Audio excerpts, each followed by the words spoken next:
Assalamu alaikum wa rahmatullahi wa barakatuh, chers frères et sœurs.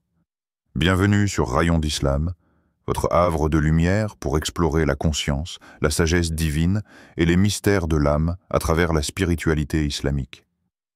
Si vous ressentez que la vie vous éprouve et que beaucoup doutent de vous, sachez que ce n'est peut-être pas une fin, mais le commencement d'une grande victoire.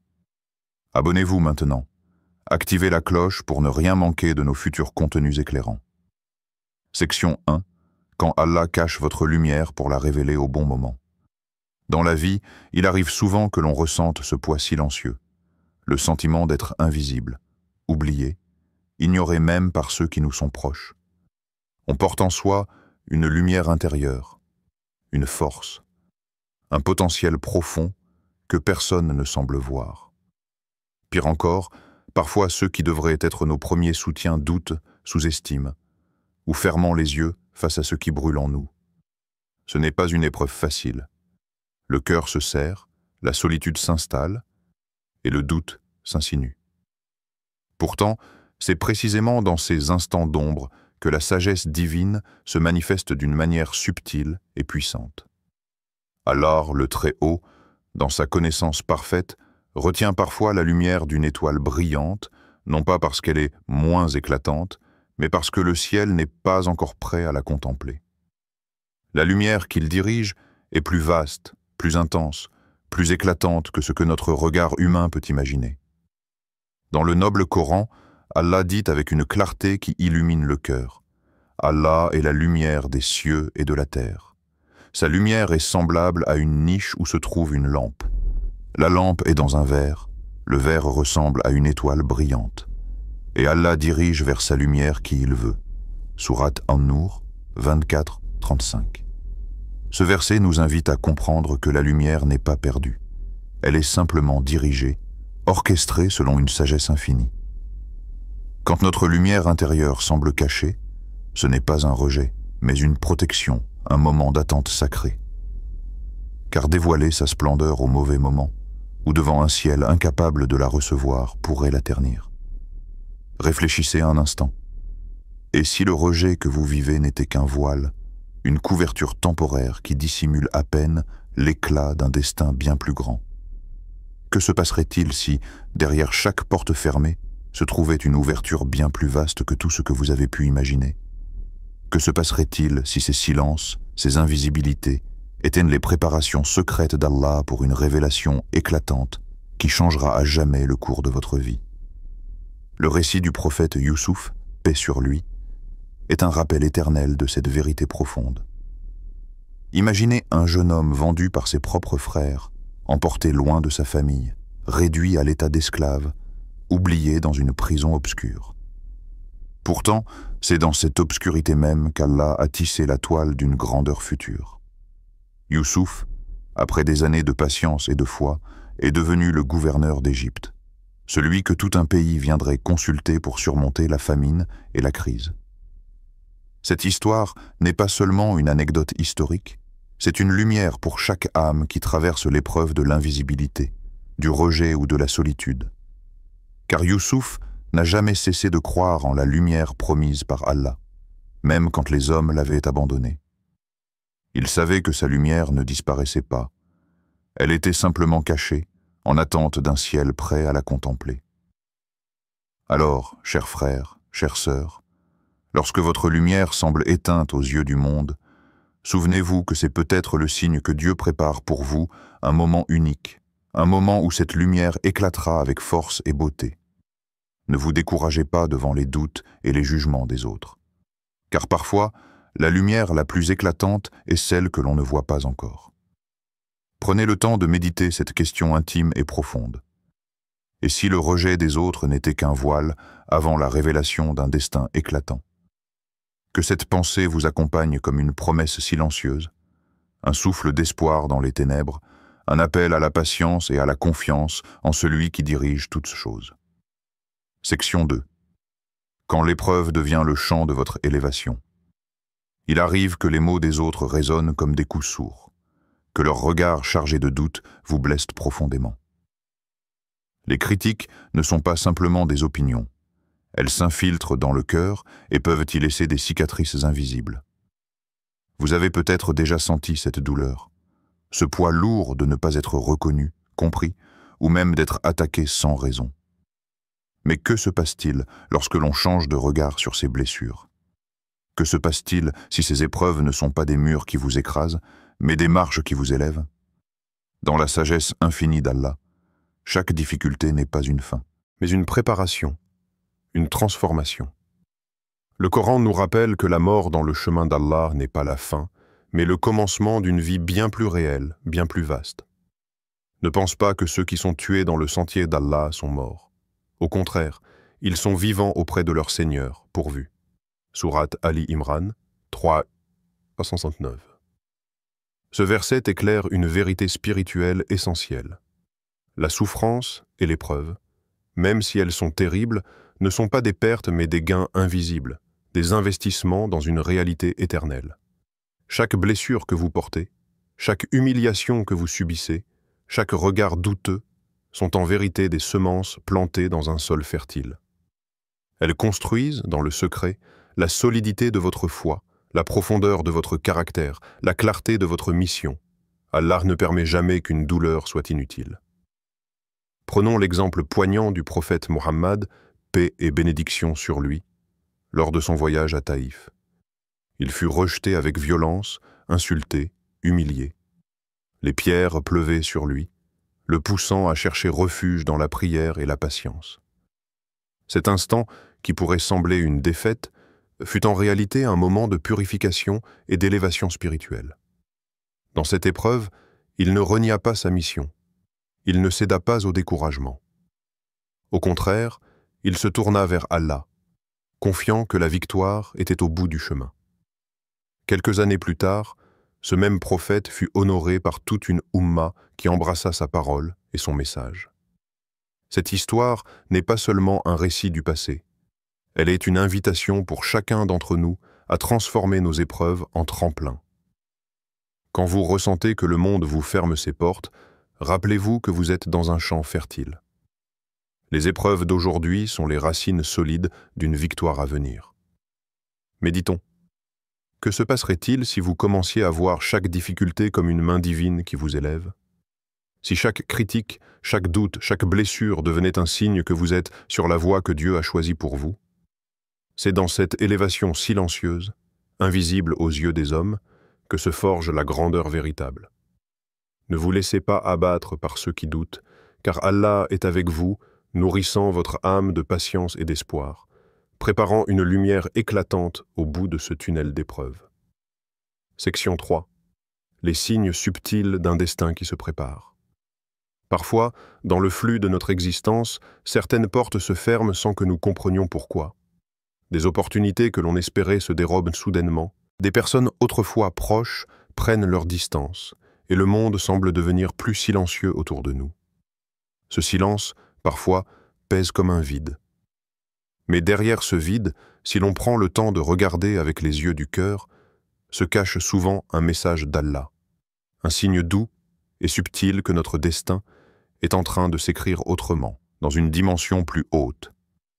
Le Très-Haut nous enseigne dans le noble Coran « Il se peut que vous détestiez une chose alors qu'elle est un bien pour vous, et il se peut que vous aimiez une chose alors qu'elle est un mal pour vous.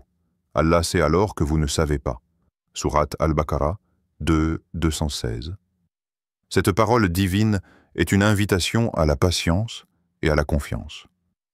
Car ce que notre esprit humain perçoit comme une perte ou une injustice peut en réalité être une protection précieuse. Lorsque des opportunités s'éloignent, c'est peut-être qu'Allah nous protège d'un chemin qui ne nous serait pas bénéfique. Lorsque des personnes s'éloignent, c'est peut-être qu'ils nous éloignent de ce qui pourrait nuire à notre âme.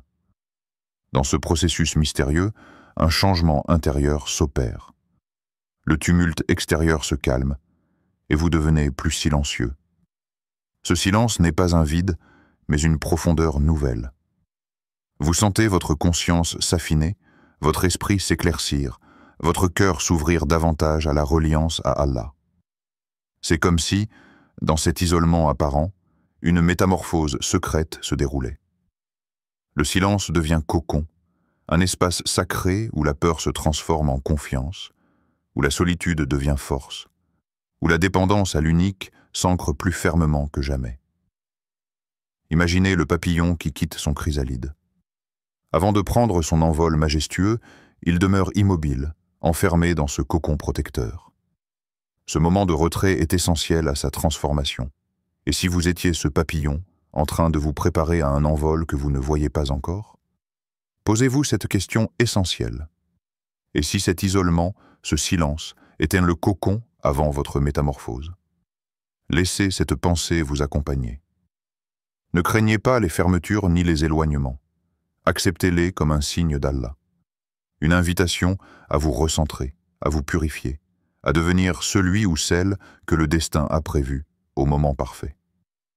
Dans ce sanctuaire intérieur, chaque instant de solitude devient une prière silencieuse, chaque absence une présence plus profonde à celui qui guide, chaque perte une porte vers un trésor caché. Section 4. Quand ceux qui doutaient deviennent témoins de votre élévation. Il est des instants dans la vie où les regards, autrefois lourds de mépris ou de doute, deviennent des témoins impuissants de votre grandeur révélée.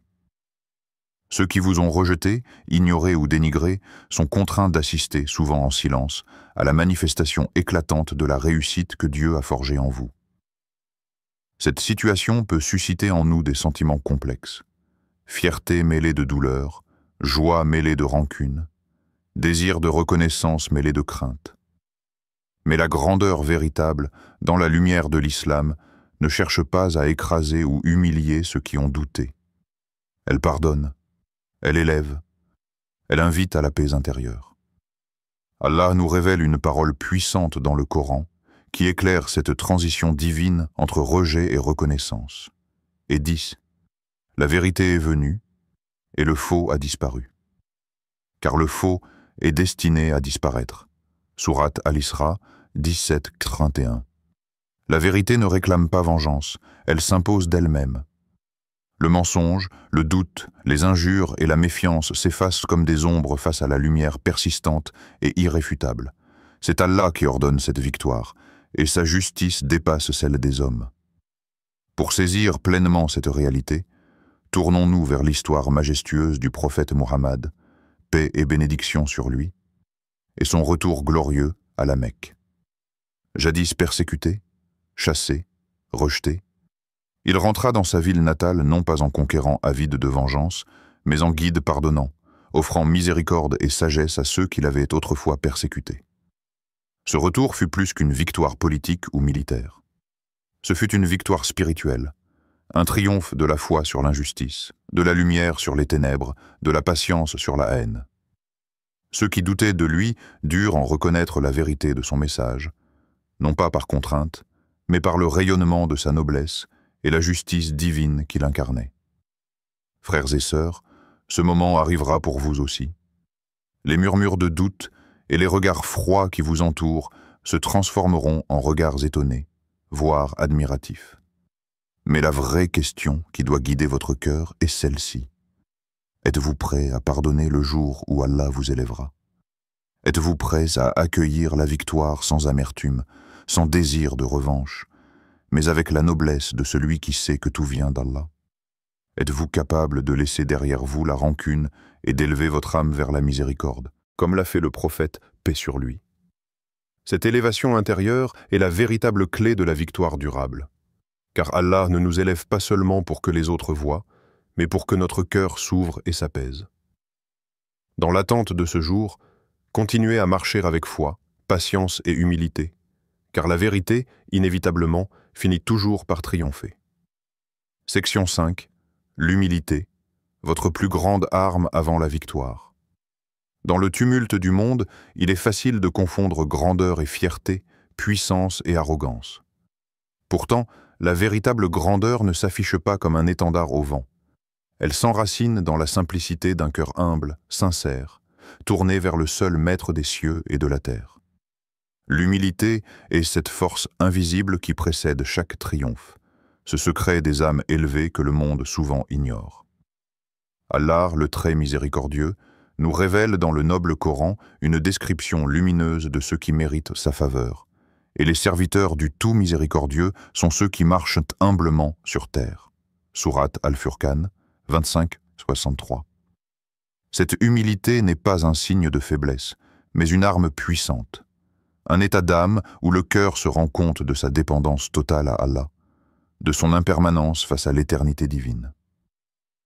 Ceux qui se prosternent dans le secret, qui pleurent à l'abri des regards, qui se corrigent sans faire étalage, ce sont eux que Dieu élève et protège. Avant que la victoire ne se manifeste aux yeux des hommes, elle naît dans le silence d'une conquête intérieure. Elle commence par la remise à Allah de son ego, de ses envies d'être reconnu ou admiré. C'est un travail invisible, mais essentiel. Une purification du cœur qui transforme la puissance apparente en une lumière douce et durable. Alors, chers frères et sœurs, dans ce cheminement, je vous invite à poser cette question fondamentale à votre cœur. Est-ce que je suis prêt à recevoir la grandeur sans arrogance? Peut-être que le moment approche où vous serez élevé devant tous, où vos succès illumineront votre entourage. Mais qu'en sera-t-il de votre cœur? Sera-t-il ouvert, humble, reconnaissant, ou empli d'orgueil et de vanité? L'humilité ne signifie pas s'effacer, mais reconnaître que toute réussite vient d'Allah, que toute lumière appartient à lui seul. C'est la clé qui vous permettra de tenir ferme face à l'épreuve du succès, de rester ancré dans la vérité et de continuer à avancer avec sérénité. Souvenez-vous que l'âme qui grandit avec humilité ne craint pas la lumière, car elle sait que c'est Allah qui brille à travers elle. Dans ce silence intime, cultivez cette victoire intérieure qui précède toujours la victoire extérieure. Section 6. Le retour des bénédictions bloquées. Dans le parcours semé d'épreuves, un moment précieux surgit souvent comme un doux souffle. Le retour des bénédictions. Après un temps d'attente, parfois de souffrance, le cœur commence à sentir les premiers frémissements de la miséricorde divine qui s'infiltre dans chaque recoin de votre vie. C'est un signe puissant que la victoire se prépare, que les portes longtemps closes commencent à s'ouvrir doucement, mais sûrement. Peut-être est-ce une guérison qui survient là où tout semblait perdu, une opportunité inattendue qui frappe à votre porte, une inspiration qui éclaire une voie nouvelle. Ces bénédictions, bien que parfois discrètes, sont comme des étoiles dans la nuit. Elles annoncent la lumière prochaine, l'aube d'un renouveau. Allah, dans sa grandeur infinie, nous rappelle avec douceur que sa miséricorde est immense et que la justice divine est emplie de compassion. Votre Seigneur est très plein de pardon et de miséricorde. S'il s'en prenait à vous pour ce que vous méritez, il hâterait le châtiment. Sourate Al-Kahf, 18-58. Cette parole est un baume pour l'âme blessée. Elle nous enseigne que même dans nos moments les plus sombres, la miséricorde divine est à l'œuvre, préparant la remontée, la guérison, la réussite. Pour illustrer ce signe, souvenons-nous de cette femme dont l'histoire, bien que simple, est une source immense d'inspiration. Abandonnée par tous, rejetée par ceux qu'elle aimait, elle priait avec sincérité, dans le secret de sa solitude, implorant Allah pour un changement. Son cœur, malgré la douleur, ne perdit jamais confiance. Puis, un jour, la porte du mariage s'ouvrit pour elle. Ce n'était pas seulement un événement humain, mais une réponse divine à sa foi inébranlable. Peu après, d'autres bénédictions se succédèrent dans sa vie. Des réussites professionnelles, des relations apaisées, un sentiment profond de paix intérieure. Cette histoire n'est pas unique. Elle reflète la vérité universelle que Dieu, en sa sagesse, remet en mouvement ce qui semblait bloqué. Alors, prenez un moment pour regarder autour de vous. Reconnaissez-vous ces petites victoires qui ont déjà illuminé votre chemin? Ce sourire inattendu, cette parole réconfortante, cette porte qui s'ouvre doucement. Ces signes sont autant de messages d'Allah qui vous dit « Ta victoire approche, ne lâche rien ». Laissez votre cœur s'emplir de gratitude pour ces bénédictions, aussi modestes soient-elles, car c'est dans la reconnaissance que s'éveille la force pour accueillir la victoire à venir. Section 7. Votre foi devient plus ferme que les doutes des autres. Il y a un moment précis dans la vie d'un croyant où tout change. Les paroles blessantes, les jugements hâtifs, les critiques acerbes ne pénètrent plus le cœur. Elles glissent comme l'eau sur une pierre polie par le temps. Ce n'est pas par indifférence, mais par une force intérieure profonde. Une foi enracinée si solidement qu'elle repousse les tempêtes des doutes extérieurs. Quand la foi s'ancre véritablement, elle devient un bouclier invincible contre les attaques du monde. Ce n'est plus votre propre force qui vous maintient debout, mais la certitude que votre Seigneur est là, présent, protecteur, guidant chacun de vos pas. Allah nous révèle dans le Coran une promesse lumineuse à ceux qui affirment avec conviction. Ceux qui disent « Notre Seigneur est Allah », puis se tiennent fermement, les anges descendent sur eux. N'ayez pas peur, et ne soyez point attristés, et réjouissez-vous du paradis que vous aviez été promis. Sourate Fussilat, 41-30. Cette ferme adhésion, ce maintien ferme dans la vérité, ouvre les portes de la paix intérieure et de la protection divine. Quand votre foi devient votre armure, les doutes des autres n'ont plus de prise sur vous. Ils ne peuvent plus vous ébranler, ni vous faire vaciller. Ce signe est un indice clair que la victoire approche. Car une foi solide est la première manifestation tangible de la victoire spirituelle. C'est le socle sur lequel se bâtissent les triomphes visibles. Interrogez-vous aujourd'hui avec sincérité. Est-ce que ma foi me suffit, même quand le monde ne croit plus en moi? Est-ce que vous avez cette force silencieuse, cette lumière intérieure qui vous éclaire même dans l'obscurité des incompréhensions et des rejets? Car au final, la vérité d'un croyant ne dépend pas des regards humains, mais de sa relation intime avec Allah. Et lorsque cette relation est forte, aucune tempête ne peut la détruire. Cette foi indéfectible est votre garantie que la victoire promise est proche, prête à se manifester, transformant ceux qui doutaient en témoins émerveillés de la puissance d'Allah à l'œuvre en vous. Section 8. Quand Allah vous inspire au bon moment, au bon endroit. La victoire d'Allah ne se manifeste pas toujours par des éclats spectaculaires, des explosions de succès visibles à tous. Parfois, elle prend la forme d'une petite étincelle, une inspiration soudaine qui traverse votre cœur comme un éclair discret mais puissant. C'est ce souffle divin qui vous pousse doucement vers une décision, une action, une porte qui s'ouvre au moment exact où vous en avez le plus besoin. Cette guidance subtile est l'une des plus belles manifestations de la proximité d'Allah. Elle ne demande pas de grands gestes ni d'efforts gigantesques. Elle s'infiltre dans la simplicité de votre quotidien, dans le silence de vos doutes, dans la clarté d'un instant d'intuition. Ce sont ces petits appels divins que vous devez apprendre à reconnaître, à écouter et surtout à suivre. Le noble Coran nous enseigne cette confiance absolue, et quiconque place sa confiance en Allah, il lui suffit. Allah atteint son but. Sourate At-Talaq, 65, 3. Quand vous mettez votre confiance dans cette guidance, vous n'êtes jamais seul ni abandonné. Allah, dans sa sagesse infinie, vous mène exactement là où vous devez être, au moment parfait. Un exemple vibrant de cette inspiration divine est la vie du compagnon Salman al-Farisi. Sa quête sincère de vérité l'a conduite à travers différents chemins, religions et cultures, parfois dans la confusion, parfois dans l'incertitude.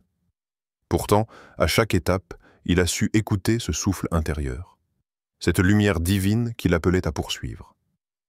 Ce chemin l'a finalement mené à rencontrer le prophète Muhammad, paix et bénédiction sur lui, et à embrasser l'islam. Son histoire nous rappelle que la victoire ne vient pas toujours par la force ou la pression, mais souvent par cette écoute attentive d'Allah, ce guide silencieux qui éclaire nos pas. Alors, prenons un moment pour réfléchir. Es-tu prêt à obéir à une inspiration divine, même si elle semble minime, insignifiante aux yeux du monde? Parce que c'est souvent dans ces petites obéissances, ces décisions discrètes, que se construisent les grandes victoires. Apprendre à faire confiance à ce souffle intérieur, c'est entrer dans une relation intime avec le Créateur, c'est reconnaître que chaque instant peut être un rendez-vous divin. Ne sous-estimez jamais la puissance d'une inspiration. Ce peut être la clé qui ouvre la porte de votre avenir, le début d'une transformation qui vous élèvera bien au-delà de ce que vous pouvez imaginer. Section 9. Ceux qui doutaient ne verront, mais Allah savait déjà. Il arrive un jour où ceux qui ont douté, critiqué ou rabaissé votre foi et votre chemin ne peuvent plus nier la vérité éclatante de votre élévation. Ils deviennent témoins, parfois incrédules, souvent étonnés, de la victoire qu'Allah a tissée à travers vous. Mais vous, au fond de votre cœur, vous savez une chose essentielle. Cette victoire n'est pas la vôtre. Elle est celle d'Allah, la manifestation de sa sagesse et de sa puissance agissant dans votre vie. L'humilité spirituelle que vous avez cultivée vous permet de voir au-delà de la reconnaissance humaine. Vous comprenez que toute grandeur vient du Très-Haut, que c'est lui qui vous a soutenu dans l'épreuve, éclairé dans le doute, fortifié dans la solitude. Le Coran nous révèle cette promesse pleine d'espoir, annonciatrice d'un triomphe collectif et spirituel. Et tu verras les gens entrer en foule dans la religion d'Allah. Sourate An-Nasr 112. Ce verset symbolise non seulement la victoire individuelle, mais aussi l'essor de la vérité divine dans les cœurs et les communautés. Il est un rappel que la lumière d'Allah finit toujours par briller, malgré les ténèbres temporaires du rejet et de l'incompréhension. Aujourd'hui, je vous pose cette question. Qui est un appel au réveil et à la préparation? Que ferez-vous le jour où Allah exaucera tout ce qu'on disait impossible pour vous? Serez-vous prêts à accueillir cette victoire avec gratitude, humilité et foi renforcée? Serez-vous capable de continuer à marcher dans la sincérité, en laissant derrière vous les rancunes et les doutes? Je prie qu'Allah vous accorde sa lumière éternelle, sa paix infinie et une victoire éclatante qui témoigne de sa grandeur. N'oubliez pas de vous abonner à la chaîne Rayons d'Islam pour ne manquer aucun rappel qui nourrit l'âme et élève l'esprit. Partagez cette vidéo avec un frère ou une sœur qui doute encore de son destin, pour qu'ensemble nous cheminions vers la lumière d'Allah.